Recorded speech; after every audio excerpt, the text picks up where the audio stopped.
Hello, good morning, नमस्कार, सभी का स्वागत है स्पिरिचुअलिटी मैटर्स अध्यात्म और मेरे चैनल पे। आई होप सब अच्छा कर रहे होंगे, अपनी लाइफ में एंजॉय कर रहे होंगे। विंटर सीजन स्टार्ट हो गया है, इसका आनंद ले रहे होंगे और बहुत सारा ज्ञान अर्जन कर रहे होंगे। जो हम सेशंस लेकर के आते हैं इसका भी आप लाभ उठा पा रहे होंगे। तो आज हम एक नया चैप्टर शुरू करने जा रहे हैं, ध्यान के बारे में जानेंगे। तो पूरा शीर्षक जान लीजिए, ध्यान अर्थात चिदात्म सरोवर में स्नान। ये ओशो का 7वां प्रवचन है और जो किताब का शीर्षक है वो है शिव सूत्र से हम ये सारे सेशंस कर रहे हैं।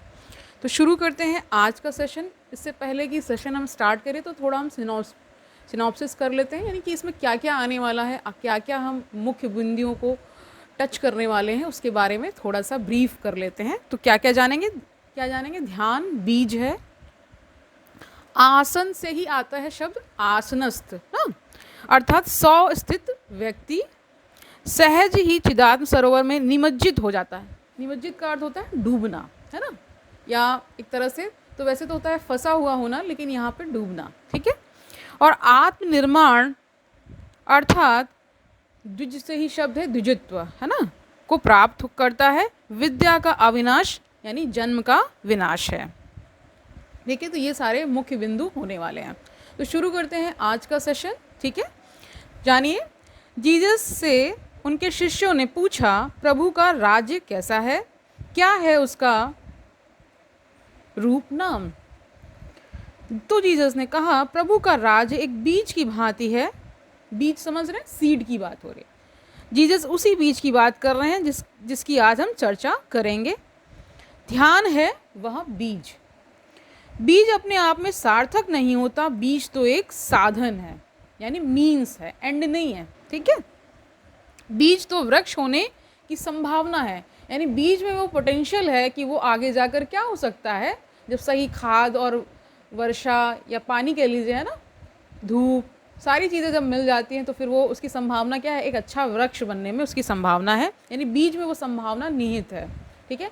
तो अगर हम सब खुद को एक बीज माने तो हम में भी मुक्ति की संभावना निहित है। अब मुक्त हो पाते हैं या नहीं हो पाते हैं, ये हमारे बहुत सारे क्रियाकल्पों पे भी डिपेंड करता है। यानी सही अनुकूल परिस्थितियां बन जाएं, है ना, हम बहुत ज़्यादा डिगे ना इधर उधर संसार में, तब ऐसा होने वाला है, ठीक है। बीज कोई स्थिति नहीं, बीज तो यात्रा है। जैसे बीज वृक्ष तक पहुंचकर सफल हो जाता है ना, क्योंकि फिर फल लगाते हैं, फूल उगा लग जाते हैं, वही सफलता है। तो उसकी सफलता, बीज की सफलता क्या है, जब फूल आ जाएं, फल आ जाएं, है ना, वृक्ष बन जाए, तो उसकी वो सफलता है, वही सफलता है। ऐसे ही ध्यान का बीज जब वृक्ष बन जाता है और फल फूल लग जाते हैं, वही परमात्मा है। तो उसी को परमात्मा कहा गया है। जब आप पूर्ण रूप से खिल जाते हैं, कहते हैं उसमें फल आ जाते हैं, उस स्थिति को परमात्मा की स्थिति कहा गया है, ठीक है। तो बीज की स्थिति को ठीक से समझ लेना ज़रूरी है। तुम परमात्मा के संबंध में तो निरंतर पूछते हो, वह पूछताछ बेकार है, क्योंकि वृक्ष की क्या पूछताछ करना जब बीज ही ना संभाला हो। यानी आपने बीज पे ही ध्यान नहीं दिया, तो फिर बाद की स्थितियों पे आप इतना क्यों कोलाहल मचाते हो, है ना। पहले ही समझ जाओ ना, पहले ही ऐसी यात्रा की शुरुआत ही ऐसी करो कि फिर क्या संभावना ज़्यादा से ज़्यादा बन जाए, है ना। ऐसा ओशो कह रहे हैं। और बिना बीज को बोए तुम वृक्ष को देख भी कैसे सकोगे। परमात्मा कोई बाह्य घटना नहीं है, ठीक है। तो ऐसा कह रहे हैं, तुम उसे देख लो, वह तुम्हारी परिष्कृत स्थिति है। परिष्कृत यानी कि आप समझ पा रहे, एक शब्द होता है परिष्कृत, यानी कि परिमार्जित और परिष्कृत दो शब्द हैं। यानी कि उच्चतम, मतलब सब कुछ आपका मैल, सब कुछ झड़ चुका है, वहाँ पे केवल स्वच्छ स्थिति, यानी साफ सुथरी जो स्थिति, मतलब साफ सुथरी का भी मतलब उस उच्चतम जो स्थिति है, एकदम परिमार्जित स्थिति। परिष्कृत का अर्थ यही होता है एकदम बदल गए हैं आप, बिल्कुल बदल गए हैं, उस स्थिति को कहा जा रहा है। वही परमात्मा की स्थिति कहा जा रहा है उसको, ठीक है। वह तुम्हारा ही विकास है, तुम दूसरे के परमात्मा को ना देख सकोगे। तुम्हारे भीतर छिपा हुआ जब बीज टूटेगा और वृक्ष बनेगा, तभी तुम उसे देख सकोगे, ठीक है। तो ओशो ने क्लियर कर दिया है कि तुम दूसरे के परमात्मा को कैसे जानोगे जब कोई धारणा ही उसके प्रति नहीं है, कोई तुम्हारे मन में उसके प्रति कोई कभी कोई छाया ही नहीं आई, है ना। कभी आपने वैसा सोचा ही नहीं। अब इससे एक निष्कर्ष और निकाल सकते हैं कि जो अगर कृष्ण भक्त हैं उनको कृष्ण ही दिखाई देंगे, जो राम भक्त हैं उनको राम, है ना। इसी तरह बहुत सारे जो दुर्गा के उपासक हैं उन्हें वो मिल काली माँ के, तो इस तरह से चलता है क्रम। बुद्ध, महावीर, कृष्ण, शिव वे लाख उपाय करें तो भी तुम्हें परमात्मा को दिखा नहीं सकते। यानी ये सच है, क्योंकि ये स्वयं की यात्रा है ना, इसलिए ऐसा है। यानी कि महावीर को जो अनुभूति हो रही है वो किसी और को नहीं करा सकते, क्योंकि वो अनुभूति बहुत पर्सनल है, इतनी आत्यांतिक, जिसे शब्द कहा जाता है कि हो सकता है कि आप कोशिश भी करें कि वैसा कुछ हो जाए, लेकिन होगा नहीं। वो सबके साथ एक अनूठा ही घटता है, सबकी स्थिति एक अनूठी ही रहती है, क्योंकि तुम्हारा परमात्मा तुम्हारे भीतर छिपा है ना। और अभी बीज है, वृक्ष नहीं बना। बीज में कुछ भी दिखाई नहीं पड़ता। जब बीज फूटेगा, विकसित होगा, तुम प्रकट होगे, खिलोगे, तुम्हारा दिया जलेगा, तभी तुम जानोगे कि परमात्मा है। इसलिए नास्तिक को हराना बहुत मुश्किल है। वस्तुतः नास्तिक को कोई भी कभी नहीं हरा पाया। इसका कारण यह नहीं कि नास्तिक सही है, इसका कारण यह है कि गलत ही प्रश्न पूछ रहा है। जो भी जवाब दिए जाएंगे वे व्यर्थ होंगे। वह पूछता है ईश्वर को दिखाओ, कहाँ है ईश्वर? तो दिखाया तो जा नहीं सकता, वहाँ सारे तर्क ही कट जाते हैं। कोई भी आप तर्क लेकर चलेंगे ईश्वर के संबंध में, सारे तर्क अंततः कटने वाले हैं। यानी कि हर तर्क एक दूसरे को सुपर इम्पोज करेगा, है ना। तो अंततः क्या होता है, उसको आप साबित नहीं कर पाते। इसीलिए नास्तिक फिर जीत जाता है। वो तो ये कहता है कि दिखाओ मुझे ईश्वर कहाँ है, और ईश्वर को तो दिखाया जा नहीं सकता, इसलिए ऐसा होता है। ईश्वर तुम में छिपा है, ईश्वर पूछने वाले में छिपा है, और दूसरे का ईश्वर नहीं दिखाया जा सकता। वह आंतरिक घटना है। जब तुम्हारा बीज टूटेगा तभी तुम जान पाओगे, है ना, कि वृक्ष है अंदर। यानी वो वृक्ष कौन है? परमात्मा है, जो अपने पूरे पूर्ण इसमें है। ठीक है, अभी तुम बीज की भांति हो, लेकिन तुमने इसे समझा नहीं। तुम बाहर खोज रहे हो, और जब तक तुम बाहर खोजते रहोगे तुम्हारा बीज भीतर ही पड़ा रहेगा, अंकुरित ना होगा। क्योंकि बीज के लिए वैसे ही पानी चाहिए, भूमि चाहिए, प्रकाश चाहिए, प्रेम चाहिए, जैसे कि छोटे बच्चे को। तो एक छोटे बच्चे का रूपक दे रहे हैं, कह रहे हैं जैसे छोटा बच्चा है ना, बच्चा जन्म लेता है तो माँ बाप उसके लालन पालन में लग जाते हैं। माँ उसका कितना देखभाल करती है, उसको वो अनुकूलित वातावरण देती है ताकि उसका पूर्ण विकास हो सके। और फिर जब वो एक अच्छा नवयुवक या एडल्ट बनता है तो वही माँ बाप की, अच्छा युवक मतलब उसके अंदर सारे संस्कार, सारे गुण मौजूद हों जो कि एक अच्छे इंसान में होते हैं। तो वही परवरिश जो माँ बाप देते हैं, अगर ऐसा हो पाता है तो माँ बाप उसमें कामयाब होते हैं। तो वही कहा जा रहा है यहाँ पे, जब तुम भीतर आंख मोड़ोगे, जब तुम्हारा ध्यान भीतर बरसेगा और तुम्हारी जीवन ऊर्जा भीतर की तरफ मुड़ेगी, तभी बीज को प्राण मिलेंगे, तभी बीज जीवंत होगा, अंकुरित होगा। और फिर क्या कह रहे हैं, ध्यान बीज है। मेरे पास लोग आते हैं, वे पूछते हैं अशांति है, कैसे शांत हो जाएं। एक दिन सुबह सुबह मुल्ला नसरुद्दीन आया। उसे देखकर ही मैंने कुछ कहने को था, लेकिन मैं कुछ कहूँ उसके पहले ही उसने सवाल किया। उसने कहा अब मेरी सहायता आपको करनी ही पड़ेगी। मैंने पूछा क्या है समस्या? उसने कहा बड़ी जटिल समस्या है। दिन में कोई 10, 20, 25 बार, कभी और भी ज़्यादा स्नान करने की बड़ी तीव्र आकांक्षा पैदा होती है। मैं पागल हुआ जा रहा हूँ, बस यही धुन सवार रहती है, कुछ मेरी सहायता करो। तो मैंने पूछा स्नान तुमने किया कब से? नहीं। उसने कहा जहाँ तक मुझे याद है मैं स्नान की झंझट में कभी पड़ा ही नहीं। स्नान ना करोगे और स्नान करने की आकांक्षा पकड़ेगी तो समस्या स्नान नहीं है, समस्या तुम हो। तुम अशांत हो, तुम्हें पता नहीं कि तुमने ध्यान कभी किया नहीं, तुम उस झंझट में कभी पड़े ही नहीं, और अशांति तुम मिटाना चाहते हो, और ध्यान के स्नान के बिना वह कभी ना मिटेगी, वह तलफ है। तो यहाँ पर ओशो मेटाफर्स के माध्यम से, यानी रूपक लेकर क्या चल रहे हैं कि उनका कैरेक्टर है मुल्ला नसरुद्दीन, वो आता है, उनसे पूछता है कि ध्यान की बहुत तलब तो लगती लेकिन कर नहीं पाता, है ना। तो वहाँ पे इससे पहले कि ध्यान पे आते उससे पहले उसने समस्या क्या रखी, स्नान करना चाहता हूँ लेकिन स्नान कर नहीं पाता। तो ओशो पूछते हैं कि कब से नहीं किया, तो कह रहे कभी इस झंझट में पड़ा ही नहीं, ठीक है। और अंदर बहुत आकांक्षा है करने की लेकिन होता नहीं। इसी तरह हम सबके जीवन में है, ध्यान करना चाहते हैं, ध्यान के लिए तलब भी है लेकिन करते नहीं, क्योंकि सांसारिक चीज़ों में पड़े रहते हैं, बहुत सारा सांसारिक जीवन जीते रहते हैं, इसलिए ध्यान कभी घटता नहीं। ध्यान को बीज इसलिए कहा जा रहा है क्योंकि अगर ध्यान आप अगर कर लेते हैं तो आगे जो वृक्ष बनना है, उस बीज से जो वृक्ष बनेगा, यानी जो परमात्मा की उपलब्धि होनी है, वो वहीं से शुरुआत होती है। अगर ऐसा आप कर लेते हैं तो स्वयं परमात्मा आपके अंदर प्रकाशित हो जाता है, ठीक है। ऐसा है ही है। स्नान ना करोगे और स्नान करने की आकांक्षा पकड़ेगी तो समस्या स्नान नहीं, समस्या तुम हो। तुम अशांत हो, तुम्हें पता नहीं कि तुमने ध्यान कभी किया नहीं, तुम उस झंझट में कभी पड़े नहीं, और अशांति तुम मिटाना चाहते हो, और ध्यान के स्नान के बिना वह कभी ना मिटेगी, वह तलफ है। ध्यान भीतर का स्नान है, जैसे शरीर ताज़ा हो जाता है स्नान के बाद, धूल कूड़ा करकट शरीर से सब वह जाता है, स्वच्छता आ जाती है। ऐसे ध्यान भीतर का अंतरात्मा का स्नान है, और भीतर जब सब ताज़ा हो जाता है तब कैसी अशांति, यानी जब सब फ्रेश हो जाएगा तो फिर अशांति नहीं बचती, फिर वहाँ परम शांति घटित होती है।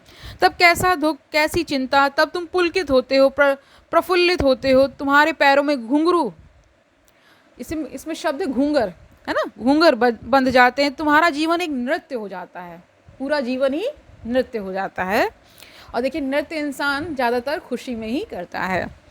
उसके पहले तुम उदास हो, थके हो, परेशान हो, और तुम सोचते हो कि तुम्हारी अशांति के कारण बाहर हैं, तो तुम भ्रांति में हो, यानी तुम्हारा ये भ्रम है कि कारण बाहर है, कारण तुम्हारे अंदर ही मौजूद है, तुम कभी उस तरफ ध्यान नहीं देते, इसलिए ऐसा होता है।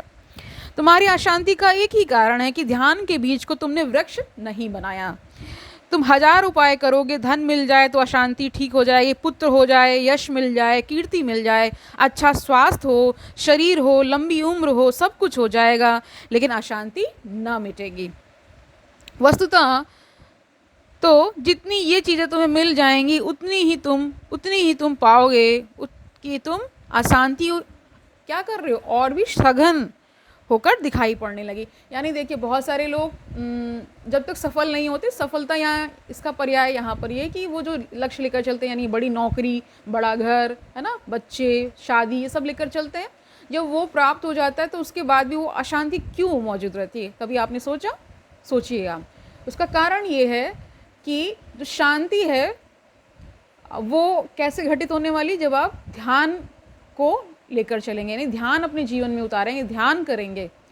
ध्यान का अर्थ है शांत अवस्था में बैठ जाना और खुद में रिफ्लेक्ट करना, यानी आपको अंदर की यात्रा करना शुरू करना, यानी ध्यान में ही वो सारे बातें, वो सारी अशांति अपने आप घटती चली जाती है।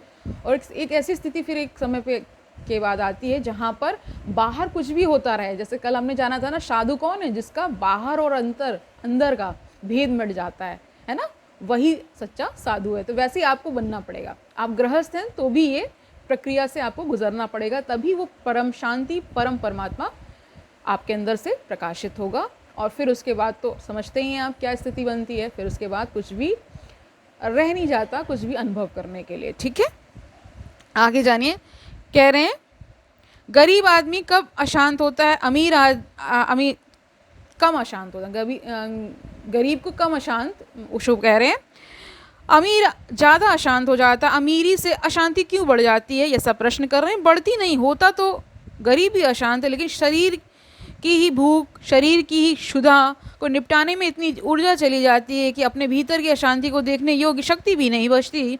अमीर की बाहर की ज़रूरतें पूरी हो जाती हैं तो सारी शक्ति बचती है और भीतर की ज़रूरत ख्याल में आती है।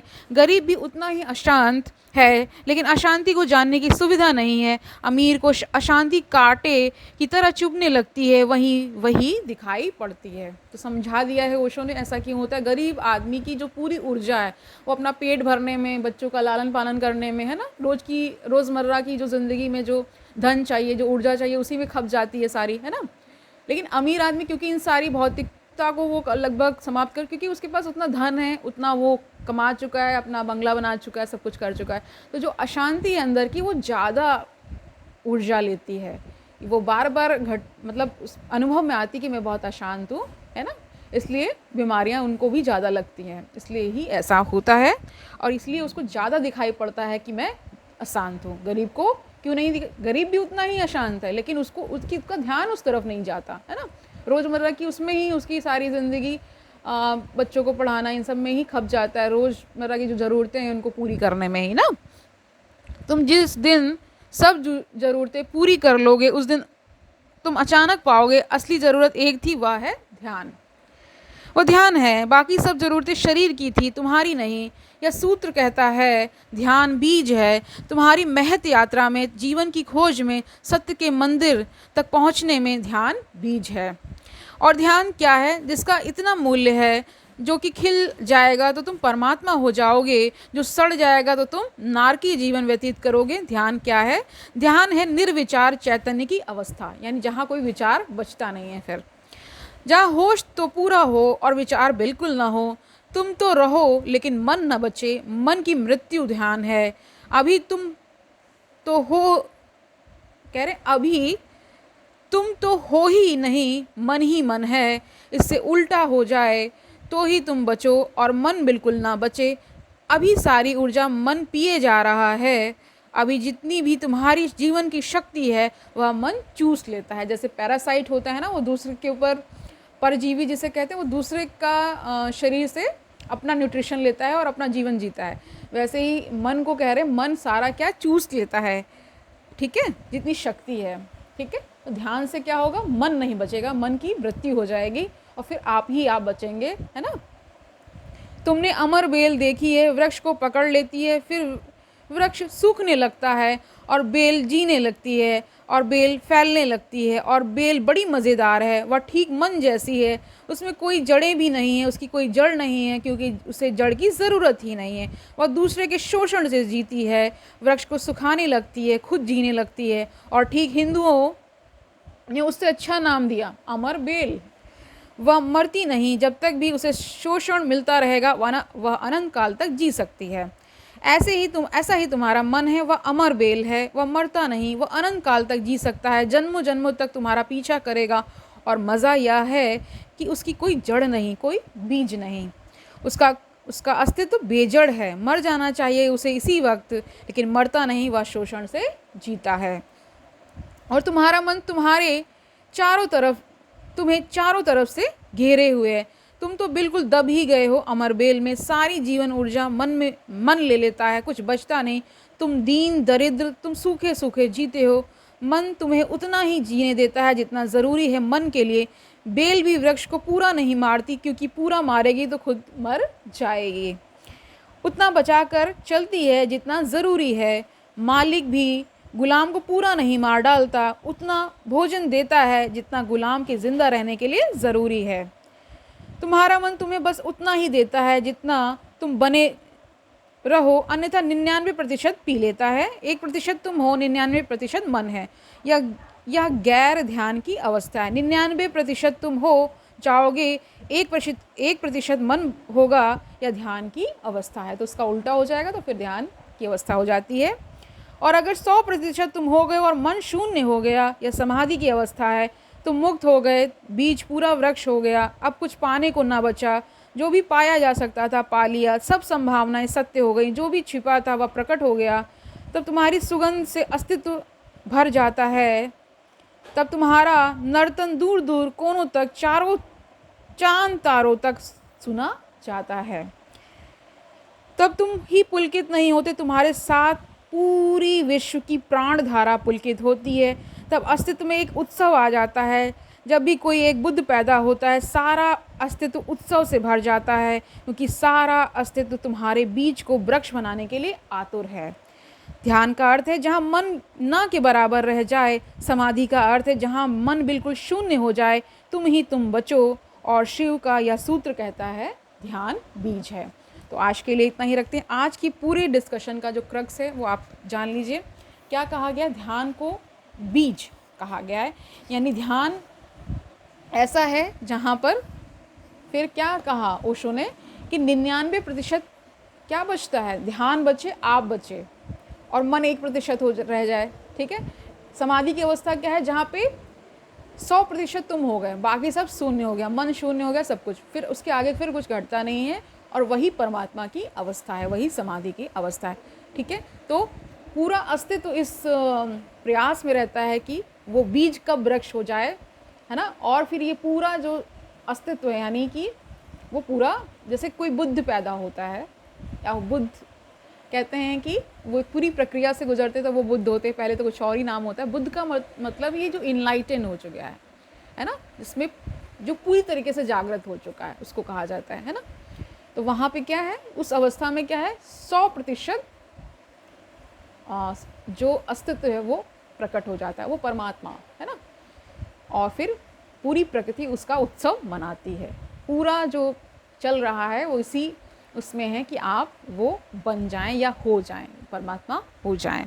तो आज के लिए इतना ही रखते हैं, कल मिलते हैं। तब तक आनंद से रहिए, सुखपूर्वक अपना जीवन व्यतीत करिए, दूसरों को सुखी करिए। और ये भी याद रखिए कि ओशो का ज्ञान बहुत ही सुंदर ज्ञान है, बहुत ही सरल शब्दों में ओशो हम सबको आलोकित कर रहे हैं अपने ज्ञान से, और हम सब इस ज्ञान की गंगा में बार बार डुबकी लगाकर अपनी नैया को पार लगा रहे हैं, है ना।